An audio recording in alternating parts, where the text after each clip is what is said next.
really educated me, Heather, about your work in our conversations with women that you do, everything from transitioning therapy to just women's health, period. But one of the most fascinating things that you opened my eyes to were the Mahu. And I've been doing a great deal of research as of late in regards to our national conversation about the transgender community. I've been really trying to find a space in my heart, not just for understanding. The understanding wasn't what I needed. I needed to understand why this was so difficult for everyone else to understand. Who are the Mahu? Can you explain the concept of that? Yeah, so in native cultures, so in Hawaiian native culture, they have what is called the Mahu. And the Mahu is somebody who is revered as really a special person, a healer. A Mahu is somebody that is considered to be in the middle.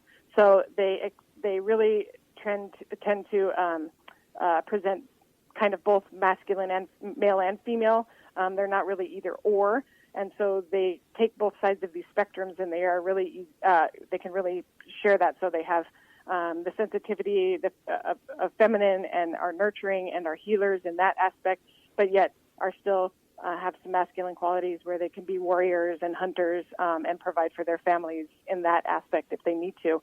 And so they really do hold this place right in the middle of not being male or female, but really being both.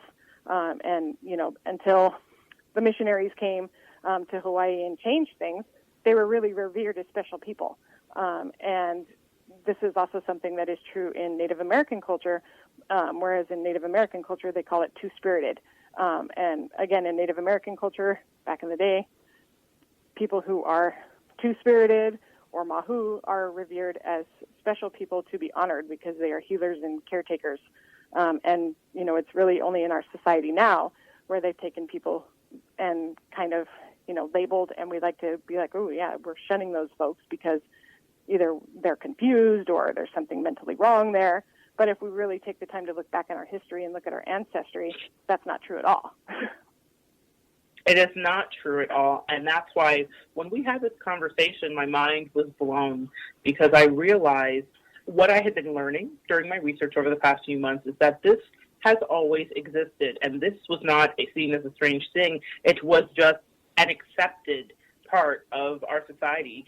People were accepted for who and what they were, and there is a duality in us all. I think that everything you said is such a revelation, and I really think that if everyone could understand that duality exists in us all, even if we're talking about the Kinsey scale of sexuality, we all rate somewhere on that Kinsey scale. Guys, listeners, if you don't know what that is, Google that. But it's pretty much the premise that we all have a little bit going on inside, and we'll talk about that maybe at another time. But I just wish we could move into a place of being more accepting and inclusive. And I just love when you said the word Mahu, I thought, what a beautiful word, what a simple way to understand that there is something special in each one of us, whether we are on the spectrum or not on the spectrum or whatever the case is. And I think that opening our eyes and our heart really is the answer to knowing that this has always been, you know? This has always been. Right, yeah. Mahu is something obviously that really resonates with my own soul because I feel very much in the middle. I am somebody who, you know, presents very masculine, yet am very in touch with my feminine side and my feminine body parts and all of that stuff. I don't want them to go away. They're here. I love them. Right. But I'm not ever going to be in some strappy, sexy heels and a pretty skirt and walking down the street. That's not going to happen. I'm going to be in my jeans and, you know, flannel shirts or T-shirts and whatever because that's just how I am. And so, you know, for someone being on the spectrum, that being two-spirit or being Mahu is a way for me to relate to where I don't have to say I'm transgender because I'm not really. I don't consider myself to be part of the transgender community because I don't want to transition. I don't feel like I'm in my wrong body. I don't feel like I was born the incorrect sex. I was born the correct sex, but in comfortability, I present more masculine. That's just who I am, and I'm okay with that. Could that some of that be because I was raised by, you know, a male my whole life, and so I really didn't have a feminine role model in my life that was, you know, showing me how to put on them strappy shoes or whatever. But I can honestly say that I don't think that even if I did, that would be something that I would want to do. I feel most comfortable presenting a little bit more masculine, but I definitely feel feminine. Okay. And here's confusing, right? interesting because, well, no, it is interesting. And I think I am so happy to be having this conversation because it is a conversation. There's a lot of confusion, and there was something we touched on as we were speaking recently about wanting to ask a question. I had said something, and I said to you, please forgive me if that's ignorant. And I think in our politically correct world, with the political correct police, we've made it so that you can't even get the information you need to be educated. And so I'm so grateful to have you on today because transitioning and all of that stuff, I know those are some of the things you assist people with in your work. And I think that's the conversation. Even though I understand you are not transgender, you understand what happens throughout those changes. And is there anything that you would want people to know, just as an advocate for people with all rights, but anything you would want people to know about the transgender community? I think there's a lot of focus on the person themselves going through transition. And, a lot of times these folks that are going through transition also have partners in their lives or they have children in their lives. And those people are affected by that transition as well. And that is something that is not necessarily talked about as often.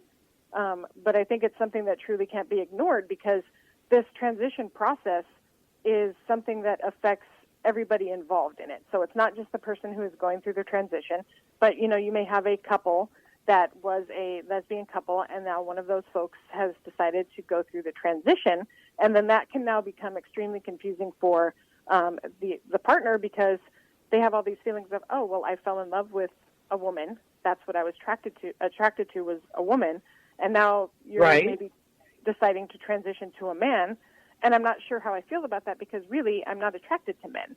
I'm attracted to you as a person, and I love you very much. But am I still going to love you the same way and have the same attraction to you once you go through this transition? Because it's not just emotional transition; it's also very physical, and the physical changes that happen, it could essentially change that level of attraction. And navigating that part through the relationship, there's so much more than just this person is going through transition, and they're going to be, they're going to look different. They're going to now have facial hair where they maybe didn't. They're going to look muscular where they were really skinny. You know what I mean? There's so much more to it than just those physical aspects. And the conversation still needs to be had about what's going on. Maybe those folks had children. And how are the children feeling about this transition? And what's going on with them emotionally when they look at what they thought when they were first born? It was my lesbian parents. Now I potentially have heterosexual parents. And I have to now explain also to my friends that what happened to you, my mom is no longer my other mom. It's now my dad. And that's a lot for the other people involved, right? It's such a great deal. And I think what you said is so wise. We are often very focused on the person in transition. And there is a lot to focus on. There is a great deal of transformation happening in their body, heart, spirit, mind, soul. But we forget that there are people that this spills out over onto, and it absolutely affects them too. And a person's transition is not something they're doing to somebody else, but it does affect the other people around them. I remember watching a documentary that it may have been a reality show that Chaz Bono had, previously Chastity Bono, Cher's daughter, now son. And I remember the confusion that was had in the conversation. I remember people being confused about Caitlyn Jenner and the transition that Caitlyn has just made. And I remember watching how it seemed to devastate everybody around them. Now, I'm not a person that keeps up with the Kardashians, but because it was a transgender issue, I certainly was paying attention. And in regards to that, it stood out to me, which kind of piggybacks off of what you're saying here, Heather, was this kind of tortured feeling I saw in the face of Chaz's partner, who was in a lesbian relationship with Chastity, as you were just mentioning previously, and then he's transitioning into Chaz. And because I do energy readings, I wasn't listening to what she was saying. I was feeling her energy, and she was very tortured. And I don't think that it was that I think there was sadness. I think there was mourning. I think there was a lot of layers under the surface as she was dealing with the idea of losing Chastity to Chaz, and still loving the person and figuring out where she fits in all of that. And there were discussions on should they stay together and would they and could they. And that blew my mind. I had never thought about all of the casualties that can happen in a situation like that. So thank you so much for kind of giving us a little bit of light on a place that I don't think the light shines very often, which is on the family members and the loved ones that are going through the transition. Now, on Evolve, Heather, I'm always trying to convey how we are constantly communicated with, whether it be angels or numbers or animals. Listeners, I know you guys are like, really, Monette, more communication? Always the communication. And Heather told me a wonderful story. Would you please share it about and let me see if I'm saying it right, Amakua, which is, correct. First of all, what is an Amakua? So, again, disclaimer, not to be an expert on Hawaiian culture or anything like that, but one of the things that the Hawaiian culture has is what they call amakuas, which is very similar to the Native American spirit guide. And so Amakua is basically your family ancestral protector. So they come in forms of animals, and they are symbols that are protectors of your family and your ancestry. And so it's always very interesting to, when you immerse yourself in this culture, to try and figure out, what is your family Amakua and how does that come about? So we were just recently on a trip to Hawaii, and I was asking some close friends of mine that are Native Hawaiian, how does one figure out what their Amakua is? Like what brings that to your attention? Like, how do you know? There's general ones that everybody talk about. There's, owls and fish and sharks and geckos. But how do you know actually what really belongs to your family and what is protecting your family? And the answer that was given is very similar to, often to what we hear in Christianity about angels, is that it will come to you. When you ask these questions, you will be given signs and you will see them. And so, interestingly enough, I asked these questions about, what's our Amakua. And previously, I had always kind of suspected that it was a pueo, which is basically a Hawaiian owl. They look very similar to a barn owl, but a little bit smaller. So the same night that I had been asking these questions, we went driving home, and we have property in Hawaii, and it's a very long road down to our house that's not much traveled. And twice we had two different owls came and landed right in front of the car, so we actually had to stop as not to run them over. Which is a very rare thing, right? Because owls are not going to, it's not often that birds of prey are getting in your drive path. You know what I mean? As you're driving the car down the road.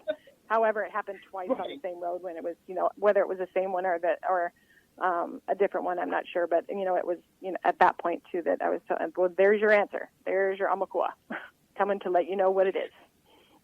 Right directly, guys, and pay attention to what Heather has just said. So important. That animal stopped her. Very often when you're getting signals from your animals or messages from animals, bugs, all kinds of things can give you messages. They will directly almost face off with you or stop and look over at you and hold your gaze.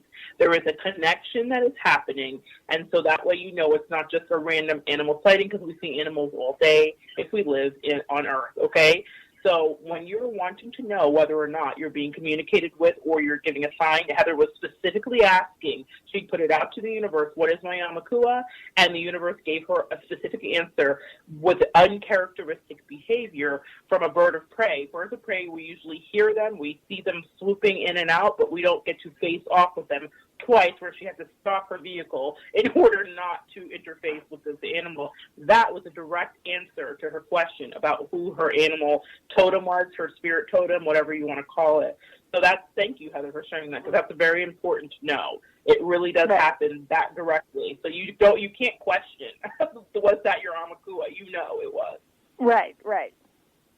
And many, and the other thing to remember is even with spirit guides or these are not, it's not just like the pueo is my Amakua and that is the only one that I have. You can have several different Amakua because there are several people in the family.